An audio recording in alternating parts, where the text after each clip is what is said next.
लीजिए सुनिए। सूर्यकांत त्रिपाठी निराला के लिखे उपन्यास महाभारत का 9वां भाग शल्य पर्व, मेरी यानी समीर गोस्वामी की आवाज में। सेनापति शल्य। महाभारत का 17 दिन का समर समाप्त हो गया। युद्ध भूमि लाशों से पट गई। कहीं हाथी कटे पड़े हैं, कहीं घोड़े, कहीं टूटे रथ, कहीं मरे हुए आदमी, कहीं सिर, कहीं धड़। तमाम युद्ध भूमि एक महाशमशान बन गई है।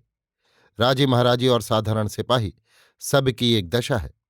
लाशें सड़ रही हैं, मारे दुर्गंध के रहा नहीं जाता। गीधों और सियारों का जमघट लगा रहता है। युद्ध भूमि इतनी भयंकर मालूम देती है कि उसकी तरफ देखने का साहस नहीं होता। कहीं से घायलों की चीत्कार आ रही है, कहीं से सियारों की आवाज। दुर्योधन कर्ण के वध के बाद हिम्मत हार गया, परंतु लोभ नहीं छूटा, न राजमद गया। 11 अक्षौहिणी सेना में बहुत थोड़ी बच रही थी। पांडवों की सेना कुछ अधिक थी। दुर्योधन के सभी भाई भीम द्वारा निहत हो चुके थे। रात्रि के समय मंत्रणागार में दुर्योधन चिंतित भाव से बैठा हुआ था। कृपाचार्य ने कहा, हमारे दल के सभी वीर एक एक करके हत हो गए।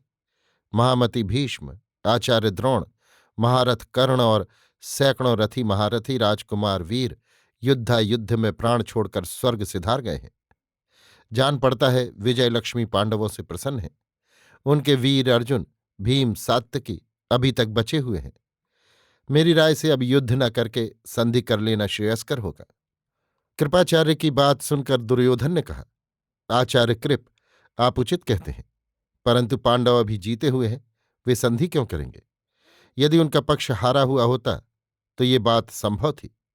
दूसरे, मैं राजा होकर इस समय सिर झुकाऊंगा तो लोग हंसेंगे। जिंदगी भर मेरे सिर ये अवज्ञा चढ़ी रहेगी। प्रजाजनों के आगे दृष्टि नीची हो, इससे मृत्यु अच्छी है। मैं अब सिर नहीं झुका सकता। फिर अभी हमारे पक्ष में बिल्कुल अंधेरा नहीं हुआ। आशा की किरण अभी है। अभी मामा शल्य हैं, आप हैं। दोनों पक्षों को एक क्षण में जीत लेने की शक्ति रखने वाले महारथ अश्वत्थामा भी हैं। युद्ध जारी रखना चाहिए। मैं समझता हूं अब हमारे पक्ष का सेनापतित्व शल्य मामा को दिया जाए। वो निश्चय पांडवों को परास्त कर कौरवों का मुख उज्ज्वल करेंगे। राजा की बात से सभासद वाह वाह करने लगे। उत्साह के समय कोई भी निरुत्साह नहीं हुआ। देखकर दुर्योधन को बड़ा हर्ष हुआ। शल्य सिर झुकाए बैठे रहे। अश्वत्थामा ने कहा, हमारे महाराज ने सेनापतित्व के लिए योग्य आदमी चुना है। मद्रराज शल्य सब तरह समर्थ हैं। वे जैसे दक्ष रथी हैं, वैसे ही सारथी। धनुर्वेद में उनकी जैसी गति है, गदा युद्ध, असी युद्ध और मल्ल युद्ध में भी वे वैसे ही निपुण हैं। उनके सेनापतित्व में हम लोग युद्ध करने के लिए तैयार हैं। हमें विजय की पूरी पूरी आशा है। अश्वत्थामा की बात से प्रसन्न होकर दुर्योधन ने शल्य से कहा, हे मद्रराज, अब हमारी आशा भरोसा आप ही है। आपने युद्ध में जैसे विक्रम का परिचय दिया है, वो अलौकिक है। आप हमारे परम मित्र हैं। नकुल सहदेव के सगे मामा होकर भी आप निमंत्रण पाकर हमारे पक्ष से लड़े और युद्ध में किसी प्रकार का पक्षपात नहीं किया। आप सा हमारा निकटतम मित्र दूसरा नहीं। आपका उपकार कभी भुलाया नहीं जा सकता। आपने जैसे अब तक हम पर कृपा की है, वैसे ही अब सेनापति पद ग्रहण कर युद्ध में हमारा और हमारी सेना का त्राण कीजिए। विजय लक्ष्मी आपका वरण करे। शल्य ने कहा, हे कुरुराज, आपकी आज्ञा में शिरोधार्य करता हूं। शुरू से अब तक आप हमारा एक रस सत्कार करते आए हैं। मैं भी आपको दूसरी दृष्टि से नहीं देखता। क्षत्रिय की दृष्टि में क्षत्रित्व का ही आदर सम्मान है। मैं इसलिए आपके पक्ष में सम्मिलित हुआ और अंत तक आपके पक्ष में रहूंगा। आपकी विजय के लिए अपनी पूरी शक्ति से पांडवों के विपक्ष में युद्ध करूंगा। शल्य की बातों से सभा में उत्साह छा गया। संवेत वीर उनकी जय बोलने लगे। दुर्योधन ने अपने आदमियों को आज्ञा दी।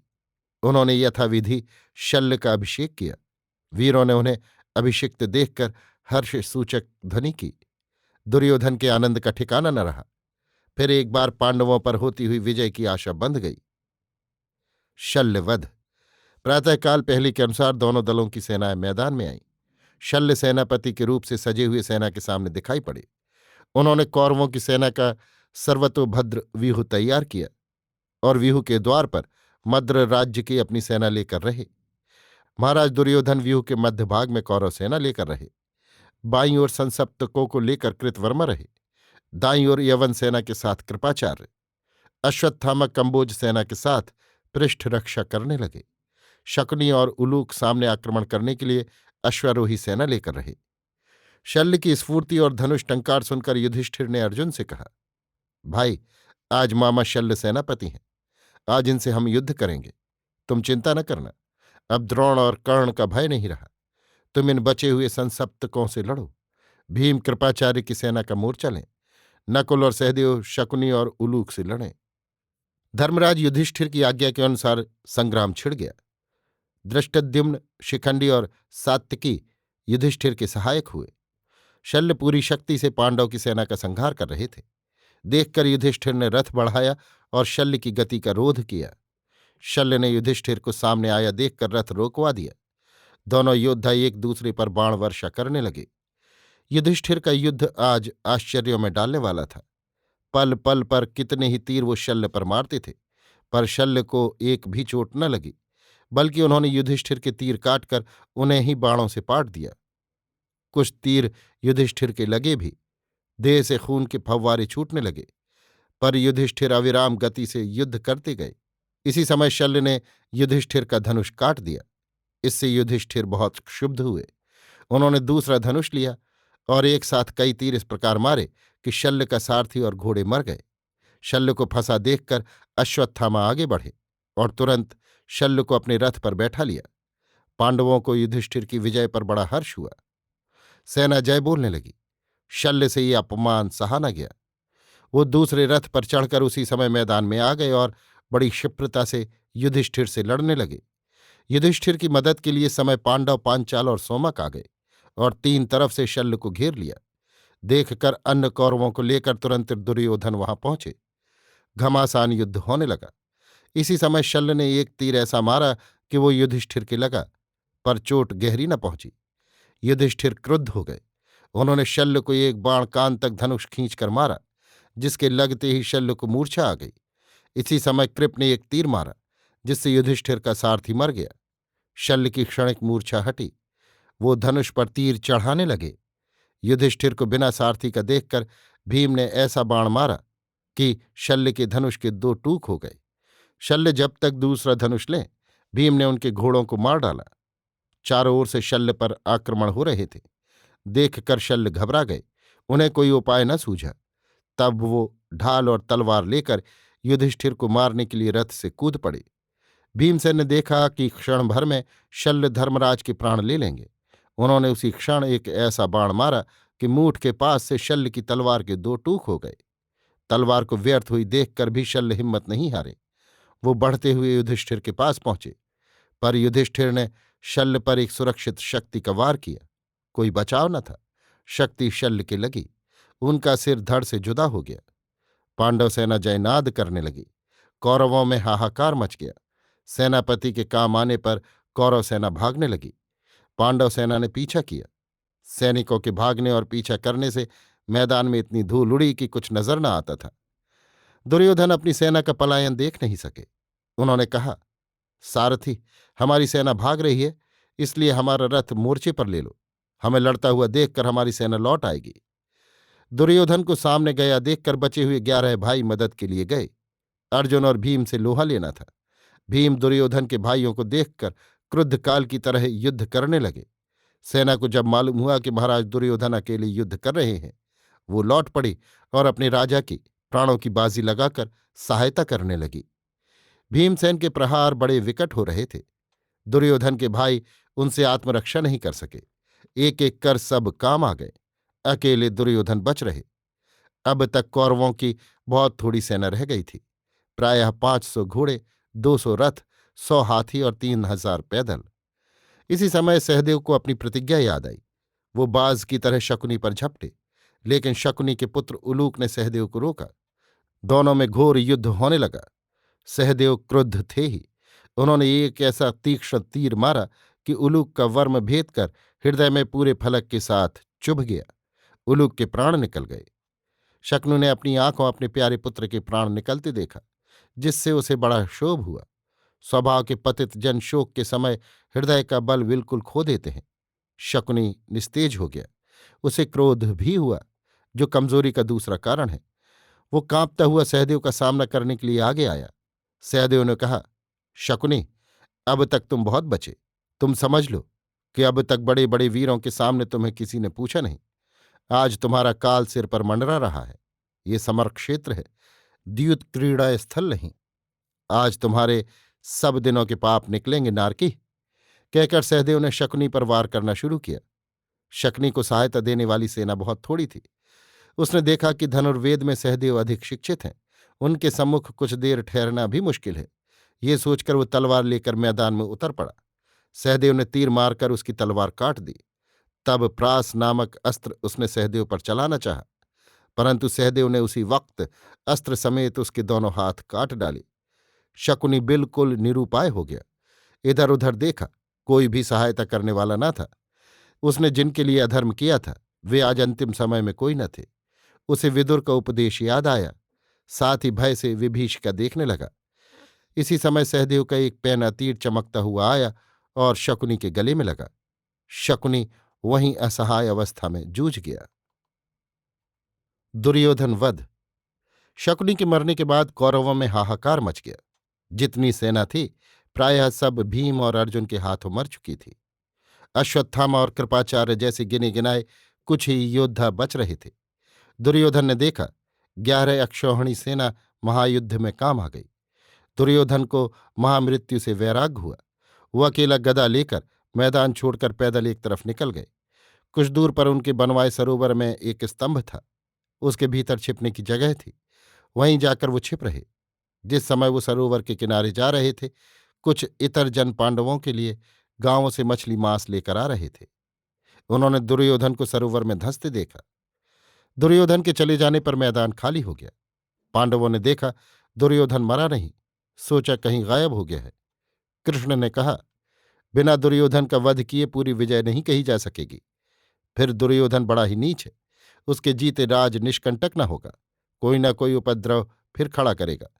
इसलिए हमें ये चाहिए कि उसकी खोज करके अभी उससे युद्ध और उसका वध किया जाए। कृष्ण की बात सबको पसंद आई। पांचों पांडव और बचे हुए सेनापति दुर्योधन की खोज करने लगे। इसी समय वे ग्रामीण जन आते हुए देख पड़े। पूछने पर उन्होंने कहा, आगे उस सरोवर में एक मुकुटधारी वीर को धंसते हुए हमने देखा है। वो गदा लिए हुए था। सब लोग समझ गए कि वही दुर्योधन है। कृष्ण के साथ सब उस सरोवर की तरफ बढ़े। कुछ देर बाद वो सरोवर मिला। उसके बीच में एक स्तंभ था।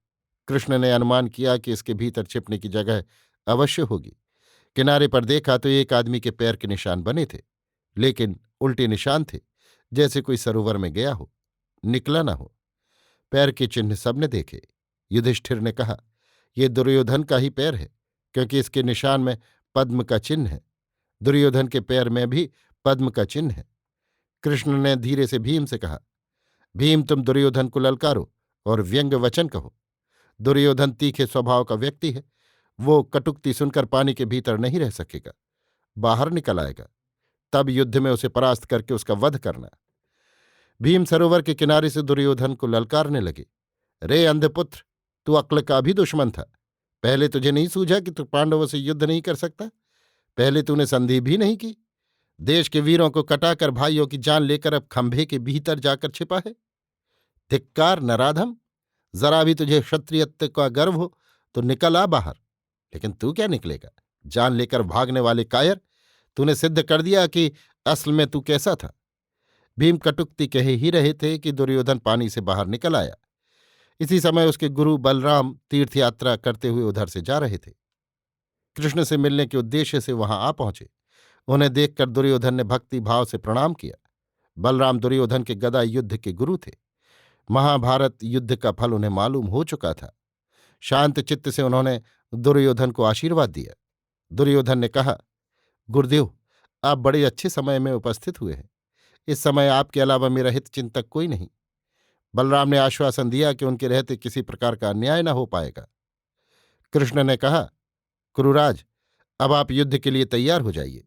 दुर्योधन ने कहा, मैं तैयार हूं, लेकिन धर्म युद्ध होगा और निरीक्षक आपके बड़े भाई मेरे गुरुदेव होंगे। गुरुदेव धर्म के सिवा किसी का पक्ष न लेंगे। कृष्ण ने कहा, अच्छी बात है, महाराज युधिष्ठिर को ये मंजूर है। दुर्योधन ने कहा, मेरे पास केवल गदा है, मैं गदा युद्ध करूंगा। कृष्ण ने कहा, पांडवों को ये भी मंजूर है। दुर्योधन ने कहा, मैं अकेला हूं, एक ही आदमी से युद्ध कर सकता हूं। कृष्ण ने कहा, यह भी सही है। दुर्योधन ने कहा, आखिरी बात यह है कि मैं राजा हूं, राजा से ही युद्ध करूंगा। युधिष्ठिर लड़ने के लिए तैयार हों। बलराम को दुर्योधन का यह तर्क पसंद आया। कृष्ण ने कहा, राजा वही होता है जो राजाओं का मुकाबला करके उनका वध करके राज सिंहासन को अपने अधिकार में रखता है। इस विचार से पांडवों में भीम राजा है, भीम से लड़िए। बलराम को कृष्ण की यह बात अच्छी नहीं लगी। उन्होंने निगाह बदलकर कृष्ण से पूछा, ये कैसी बात? कृष्ण ने कहा, भीमसेन बराबर युद्ध में राजाओं का ही मुकाबला करते आए हैं।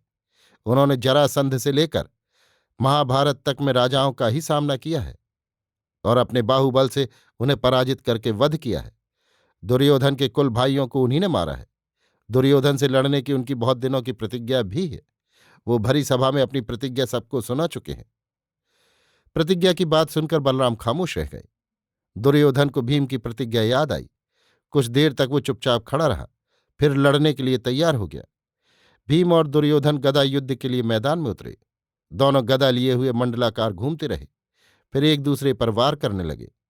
गदाओं की टक्करों से चिंगारियां निकलने लगीं। बलराम अतृप्त आंखों से दुर्योधन की फुर्ती देखते रहे। उन्हें निश्चय हो गया कि इस युद्ध में दुर्योधन विजयी होगा। अब तक भीम पर कई प्रहार वो कर चुका था। भीम कांप कांप कर रह गए थे। युधिष्ठिर डरे हुए थे कि भीम का दुर्योधन वध न कर डालें, क्योंकि आज युद्ध में वो प्रबल पड़ रहा है। कृष्ण स्थिर दृष्टि से भीम को देख रहे थे। वे जानते थे भीम बल और दम में दुर्योधन से जीतेंगे। अभी दुर्योधन फुर्ती दिखा रहा है, पर कुछ देर बाद उसके हाथ ढीले पड़ जाएंगे। अर्जुन बड़ी चिंता से भीम को देख रहे थे। वे सोच रहे थे, आज भीम को क्या हो गया है जो इतनी देर हो गई और अभी तक दुर्योधन का वध नहीं कर सके। दोनों वीर पसीने पसीने हो गए। दुर्योधन वार पर वार करता जा रहा था। भीम झेल रहे थे। किसी तरह भी दुर्योधन दब नहीं रहा था। वो थका भी नहीं। काफी देर हो गई। कृष्ण समझ गए कि दुर्योधन जान की बाजी लगाकर लड़ रहा है, इसीलिए वो इतना प्रबल है। भीम सधा हुआ युद्ध कर रहे हैं। इसी समय दोनों मंडलाकार घूम रहे थे, वार करने की ताक में थे कि भीम की दृष्टि कृष्ण पर पड़ी। कृष्ण ने बलराम की आंख बचाकर अपनी जांघ पर थपकी मारी। भीम को अपनी प्रतिज्ञा याद आ गई। द्रौपदी को बैठने के लिए जांघ दिखाने पर उन्होंने जांघ तोड़ने की प्रतिज्ञा की थी। गदा युद्ध में पेट के नीचे प्रहार करना मना है। दुर्योधन खुलकर लड़ रहा था। बलराम के निरीक्षक होने के कारण उसे विश्वास था कि अन्याय युद्ध न होगा। उसे भीम की प्रतिज्ञा भी याद न थी। भीम के सिर पर प्रहार करने के अभिप्राय से वो उछलकर सिर पर प्रहार करना ही चाहता था कि भीम की गदा दुर्योधन की जांघ पर बैठी। गदा के लगते ही एक जांघ की हड्डी टूट गई, दूसरी में भी काफी चोट आई। दुर्योधन वहीं गिर गया। बलराम अन्याय युद्ध हुआ कहकर कुपित हो गए और भीम को मारने के लिए बढ़े। कृष्ण ने हाथ पकड़कर भीम की प्रतिज्ञा की बात कही। द्रौपदी के अपमान की बात से बलराम का क्रोध शांत हुआ। दुर्योधन अनाथ की तरह पड़ा रहा। विजयी पांडव अपने शिविर को लौट आए। कौरवों के यहां शोक की घटा छा गई। धृतराष्ट्र और गांधारी विलाप करने लगे। अश्वत्थामा का सेनापतित्व। कौरवों में सिर्फ 3 वीर बचे थे, अश्वत्थामा, कृपाचार्य और कृतवर्मा। गोधूली बेला में इन्हें मालूम हुआ कि महाराज दुर्योधन भीम से गदा युद्ध करते हुए अन्याय से घायल होकर मरणासन्न है। तीनों वीर उस स्थल को पहुंचे जहां दुर्योधन घायल पड़े थे। चारों ओर युद्ध के भयंकर दृश्य थे। नाश मूर्तिमान हो रहा था। अपने पक्ष के वीरों को देखकर दुर्योधन विलाप करने लगे। कहा, मेरा भाग्य ही मंद था, नहीं तो मेरे पक्ष में इतने बड़े बड़े वीर थे और मुझे युद्ध में विजय न मिली। सब के सब पांडव के छल से मारे गए। मुझे यही दुख है कि संसार में सत्य और न्याय कहकर कुछ न मिला। फिर भी मुझे संतोष है कि मेरे साथी जिस राह से गुजर रहे हैं, मैं भी उसी राह से जा रहा हूं।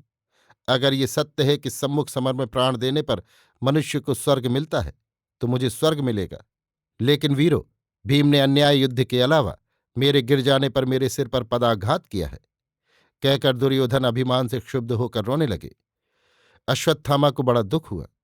ये वही दुर्योधन है जो समस्त ज्ञात पृथ्वी के अधीश्वर थे, जिनके बड़े बड़े राजे महाराजे आज्ञाकारी थे, जिनकी इच्छा मात्र से बड़े बड़े राज्य बन बिगड़ सकते थे। कुछ देर इस आवेश में रह अश्वत्थामा ने कहा, महाराज, पांडवों ने आपके साथ बहुत बड़ी नीचता की है। लोग उन्हें धार्मिक समझते हैं, लेकिन वे ढोंगी हैं। उन्होंने बराबर अन्याय युद्ध किया है। पितामह भीष्म को उन्होंने अन्याय से मारा। कौरवों और पांडवों के आचार्य द्रोण का उन्होंने अन्याय से वध किया। वीरवर कर्ण को छल से मारा। आपको भी अधर्म युद्ध से परास्त किया। मैं बहुत सह चुका हूं, लेकिन पांडवों को जैसे का तैसा फल देना ही है। मैं अवश्य अवश्य पांडवों का वध करूंगा। आपके संतोष के लिए जिस उपाय का भी सहारा लेना पड़े मैं लूंगा। प्राण रहते तक मैं आपको प्रसन्न करने की चेष्टा करूंगा। अश्वत्थामा की बात सुनकर दुर्योधन को आश्वासन मिला। बैठे हुए उन्होंने कृपाचार्य को जलपूर्ण घट ले आने की आज्ञा दी। कृपाचार्य घट ले आए। दुर्योधन ने अश्वत्थामा का अभिषेक किया। फिर बड़ी आशा की दृष्टि से देखते हुए कहा, हे गुरुपुत्र, तुम ब्राह्मण हो, स्वभाव से त्यागी हो। मैं तुम्हारा क्या उपकार इस समय कर सकता हूं? अब मेरे कुछ भी नहीं रहा। तुम देखते हो, केवल मेरा उत्साह और मेरी प्रसन्नता साथ लेकर जाओ। तीनों वीर राजा का सम्मान करके उठे। उनके रथ दूर खड़े थे। चलकर उन पर बैठे। दुर्योधन अकेले उस एकांत में पड़े रहे। तीनों वीर पांडव शिविर की ओर चल पड़े। रात हो रही थी। इधर उधर सियार दौड़ रहे थे। लाशों की बदबू आ रही थी। कहीं कहीं घायलों की चीख सुन पड़ती थी। तीनों वीर रथ बढ़ाते हुए युद्ध का मैदान पार कर गए। अभी आप सुन रहे थे सूर्यकांत त्रिपाठी निराला के लिखे उपन्यास महाभारत का 9वां भाग शल्य पर्व, मेरी यानी समीर गोस्वामी की आवाज में।